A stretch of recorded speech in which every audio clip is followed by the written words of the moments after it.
Hi and welcome. I'm Eleanor. I'm an online tutor who specialises in literacy for littles. So reading and writing for little ones from the early years to the end of Key Stage 1.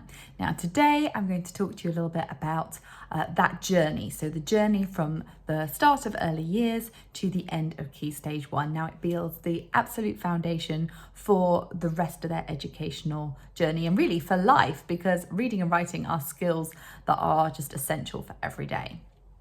So if we start off then, so nursery, many schools have nurseries attached. Your little one may go to a nursery that is attached to a school, or they might go to a private nursery. So what nurseries offer can vary a little bit.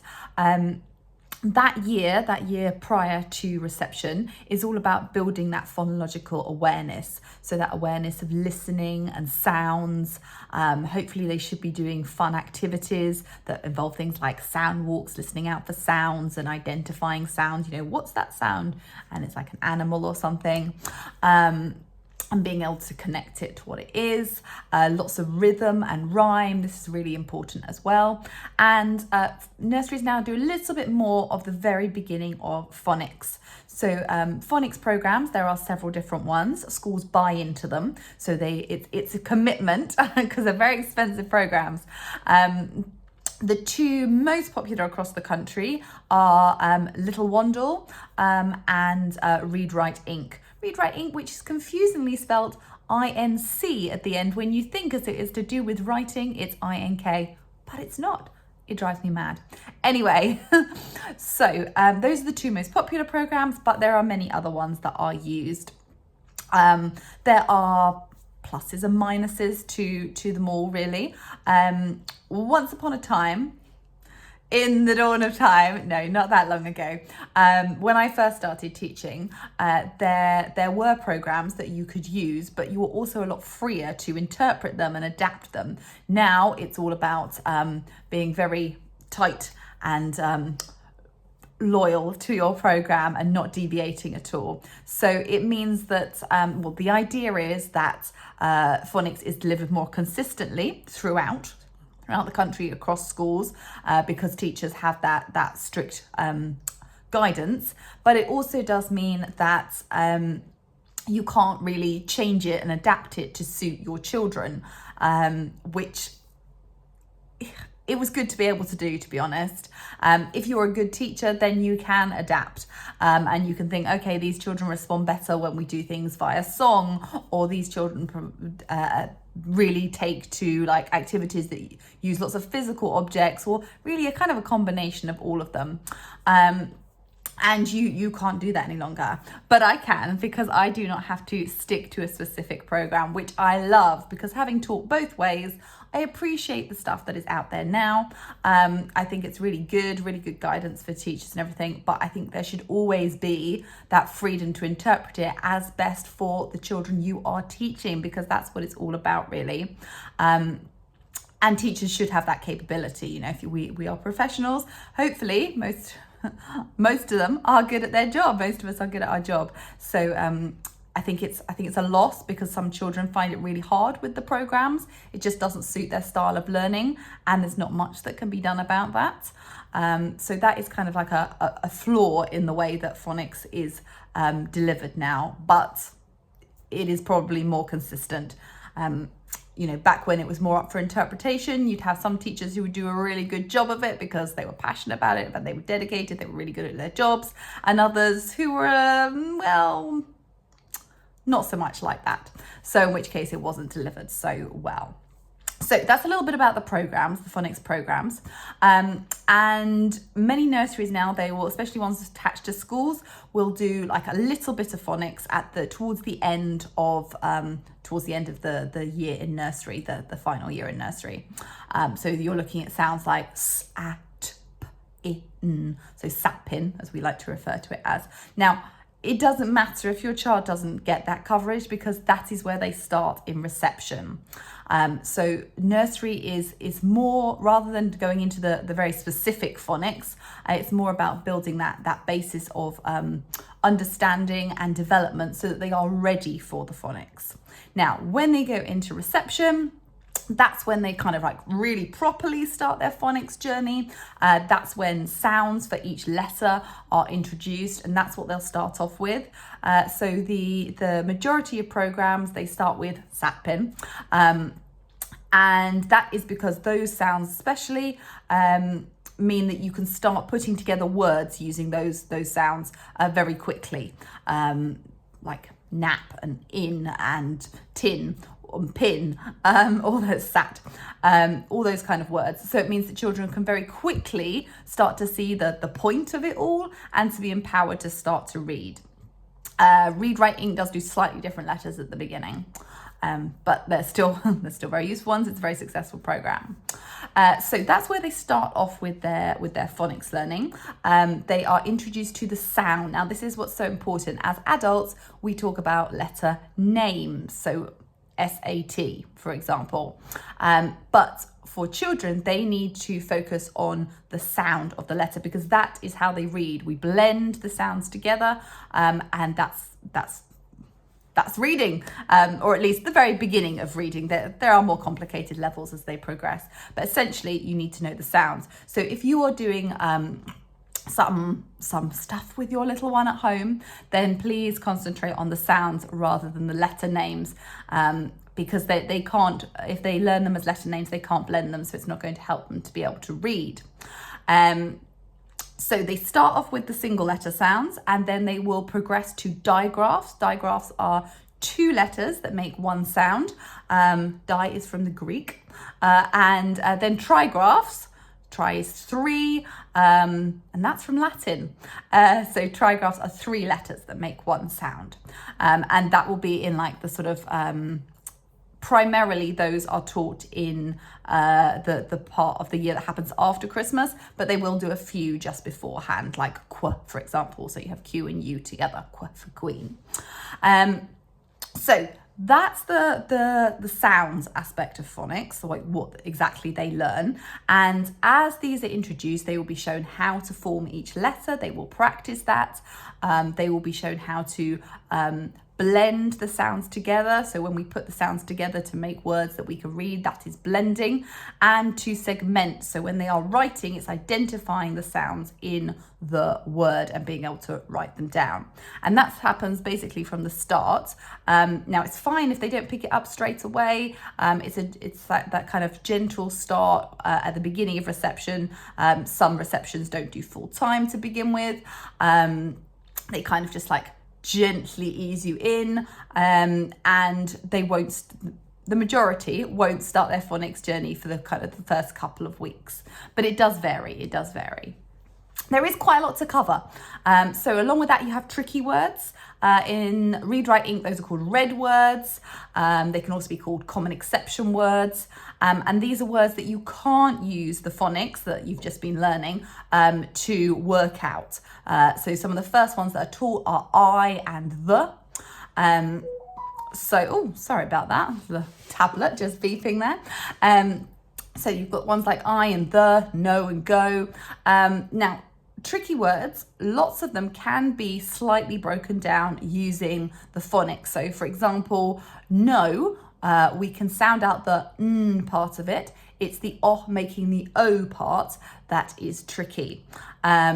So tricky words, sounds, letter formation, blending, segmenting. You've got your digraphs and your trigraphs. Now, to begin with, they will be doing some identifying of initial sounds in words. So like, oh, look, this is a banana. What does banana begin with? Can you hear the first sound in banana, apple, snake, all those kind of things.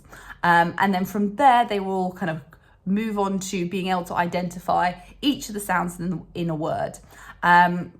Now, we call them CVC words, so that stands for consonant, vowel, consonants, a consonant, no plural there.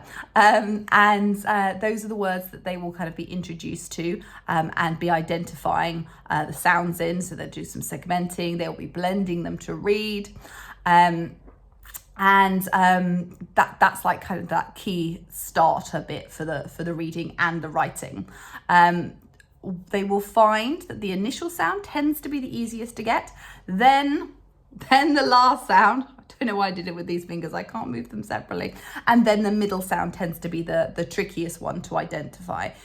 It's not always that way. Sometimes it depends on the word, but generally speaking, that's how it goes. From the initial sounds, so you might see stuff where your little one has a picture or has drawn a picture, and then they label it with a single letter sound, like snake. Then they'll be doing CBC words, and then we start expanding out a bit more. Now, once they are starting to write, they will be encouraged to use their phonics to write words. And of course, not every word is a CBC word, or a CVCC or a CVVC word. So complicated, don't worry about them too much. But basically, they don't need to be writing everything correctly at this stage. We would encourage them to be identifying the sounds correctly in simple words like the CVC words. That's why we start off with them. But they will want to write about other things that they don't have all the phonics knowledge to write about yet. So for example, if they wanted to write badger, B-A-J-R, that's probably all they've got at that point. So you've got a B, an A, a J, and an R at the end. And that's absolutely fine, because that's them applying their knowledge. And we wouldn't expect the correct spelling. We wouldn't go in and correct it at this stage, because knowing how to write that correctly is beyond their learning at this point. So we wouldn't want to put that on them. We wouldn't want them to be trying to learn millions of trillions of words that are out there. That's why we use the phonics. And you will see over time, as they learn more phonics and more tricky words, that the writing will become like the actual spellings more consistently. So after the single words, then we start to move on to sentence writing. And sentence writing is like a big focus, because that's where we want children to be by the end of the reception years, confidently writing a sentence by themselves. Now, some children will just about be doing that sentence. Some children will be writing multiple sentences. But really, it's just kind of key that we get them to the sentence writing stage so that they are ready for year one. And sentence writing is quite a lot to juggle for little ones. They have to remember a capital letter, finger spaces in between words, which is harder for left-handed children. And then you need a full stop at the end. Again, they will gradually be introduced to other punctuation, like exclamation marks. Kids love exclamation marks. I love exclamation marks. And question marks. So capital letter, finger spaces, full stop. They will need to be thinking the whole time about how they're spelling all the words, because it won't just come like super fluently at first. And then always encourage them to then, as the fourth thing, read their work back. Can they read it? Does it make sense? It's very normal for the odd letter, the odd sound to be missed out. So that gives you the opportunity. And if you embed that from a young age, then that sets them up for success. So that's your sentence writing. Now, when it comes to the reading, they will have different levels of books. Different schools use different levels that tie in with the phonics programs. And in most schools, you get a reading book to practice with, and then usually a reading book for pleasure, so one to share together. So that means that you will have like a fairly clearly labeled book that you will read with your little one. They will read, you will support them. That will be the phonics book. And then you will have a story book, which is one just to share. They will have a reading diary. You're encouraged to to sign the reading diary, just so teachers can check and see that children are having that input at home. If there is any one thing that you can do at home to help them, it is to do the reading. And it's not just the practice reading, that's super important. And it doesn't have to be lots, okay? Like, even if it's five minutes a day, aim for 10, once they've built it up a little bit, but just like 5 minutes a day, every day will make a difference. 5 days a week, if you want to do 6 or 7, I totally support that, but try and always have 5 in mind as your that's what you want to be achieving fairly consistently each week. I do also suggest that when you do the reading with your little one, you do not wait until bedtime because they are tired, especially at the start of reception. So many kids are absolutely knackered at the end of the day, and that they do adjust to it, I promise you. Sometimes you send them home and they've literally fallen asleep in the reading corner or something because they're so tired. It's such a shock, but they adapt very quickly. It's just new, it's just different, especially if they haven't gone to nursery full time beforehand. So yeah, they're tired at bedtime. That's the time for a story. That's the time when their brains need to be gently winding down. So do the reading earlier on in the time. Maybe when you come back from school, they've had a snack, you've had a little chat, little 5-10 minutes of reading. That's kind of the ideal time. I know everybody's timetables are different, so you have to make it work for you. But try not for bedtime, to have that time for stories and cuddles rather than them thinking, oh, I need to know the next sound and put it together. Some schools will start off with wordless books, and that's to encourage them talking about the story and understanding what's going on the page, building up some vocabulary, and then they'll graduate to very simple books, and then they will work through your school scheme basically. You will love them. Early reader books are so much fun, so exciting. The cat is big, and things like that. They're not wildly exciting, but you know, that's just how it has to be. And the more they learn their phonics, the more interesting the books will become. So that's your reading and writing. And by the end of reception, ideally, we want them to be blending fluently. That does not mean they have to be reading pages and pages and pages of books beautifully as if they've been reading forever. But it does mean that they are not stopping to sound out every single sound for every single word. And they will be expected to know a set number of digraphs and trigraphs in order to achieve their early learning goal. So the early learning goals, at the end of the year, there are 17 different areas of learning in EYFS. I know it's a lot. It really is so crucial these couple of years. So the literacy one is separated out. So you're looking at things like the reading, the writing, the comprehension. And comprehension is something that you can work on kind of all the time when you're reading stories with them or talking to them about their day and things like that. You can build up the vocabulary. You can ask them to explain what happened. What was their favorite part? What did they think about this? And all that will help them. Repetition, of course, I know it's not that exciting for us as adults, but going over something multiple times will really help them to develop their skills and embed that learning. So that is your EYFS stage. Lots of phonics in reception, little bit in nursery and just kind of getting them ready for reception. Then we move into Key Stage 1. So Key Stage 1 is Year 1 and Year 2. And at that point, it can be quite a jump. Now, I have talked about this on a different video, about what a shock that can be. Some Year 1s do a very gentle start, like a kind of early years style of learning to begin with to ease them in. Some do that for the whole year. It's still fairly rare though. And some you go straight in and you're at desks or tables all the time rather than, you know, kind of doing all your different learning all over the place as you do in early years. So it can be a bit of a shock for some children. It really works for some children. Some who find it very, very distracting in an early years classroom actually find it easier to focus. Some children are just like so ready to do more learning. They're like, yes, I am ready. I have written you a whole page of writing and I have read my book 3 times and I want to go. Children develop differently, but ideally, they have got their early learning goal at the end of reception, which means that they are in a good position to start Year 1. So Year 1, you have a bunch more phonics. This is where you start to learn alternative sounds for the letters that you've already learnt. So for example, you learn G as G, but then in Year 1, you learn it can also make the J sound. And some digraphs and some letters will make multiple sounds. You also have split digraphs.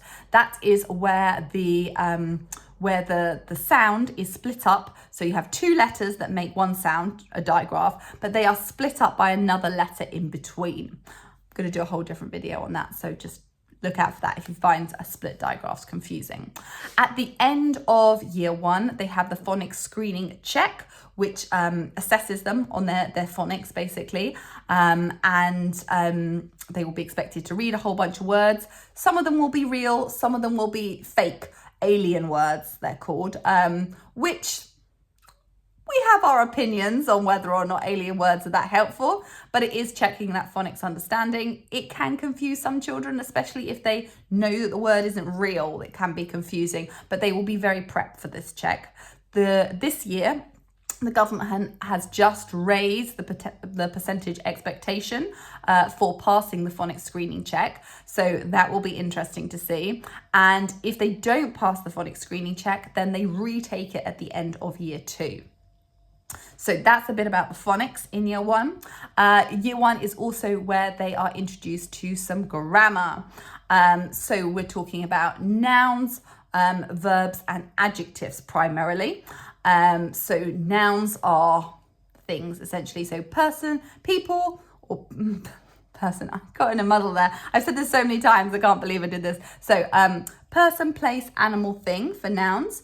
Verbs are doing words, action words, and adjectives are describing words. And they will have been introduced to describing words in reception, but they won't have called them adjectives yet. So that's the main crux of the grammar in year 1. And then, let's see, what am I thinking? Extended writing. So this is where they start to really develop their writing skills. So they'll do different types of writing rather than just kind of mostly basic sentences like in reception. So they'll be extending the variety of writing that they can do and how much, that expectation will be for a lot more. We're not looking at just a sentence any longer. We're looking at multiple sentences. They will continue to work through their reading scheme. Again, it will obviously reflect all the new phonics learning and always keep building on their understanding as well. And then we go into year 2. So year 2, there isn't so much of a jump in that they've settled into the key stage 1 expectations of how to learn. Again, the writing expectation goes up a lot. Well, somewhat at least. I don't want to scare you. They are writing more. They are writing more widely. Again, different kinds of writing, so they'll be introduced to more different kinds of writing. Most year 2s cover the Great Fire of London, so they'll be doing things like example of a diary entry like Samuel Pepys. The grammar, that extends as well. I'm not going to go through it all because it is quite a lot, but there's much more grammar in year 2. So it's really important that they have those basics down in year 1. And then at the end of year 2, it sort of varies in that, as I said, if you didn't pass the phonics screening check at the end of year 1, then you retake it, but hopefully most children have done. Now, it's not obligatory to have SATs any longer. Some schools are still doing SATs. Some are doing their own alternative assessments. I haven't come across a school yet that's just been like, woo, we'll just chill and not assess them at all. But that you should be let know by your school what happens at the end of year 2. This is not going to impact them in any way. Any SATs that happen, it doesn't matter. All it is just a tool to be able to assess your child and say kind of where they are. So that is like a very brief whirlwind through from nursery to the end of year 2. So if you feel your little one does need some extra support, maybe they are struggling, maybe they have some gaps, maybe you've just realized that, oh my goodness, actually, it's a bit of a struggle for you to support them, so you'd like someone else to. Absolutely. Why not? We all like to call in somebody to help out when we can, call in a professional when needed. Or perhaps some children are just like loving their learning and you just want to boost them and encourage them. Then that is what Literacy for Littles is for. We empower your little ones and encourage them to love reading and writing, setting them up for success and enjoyment. So you can always book a call or find me on Instagram, Literacy for Littles.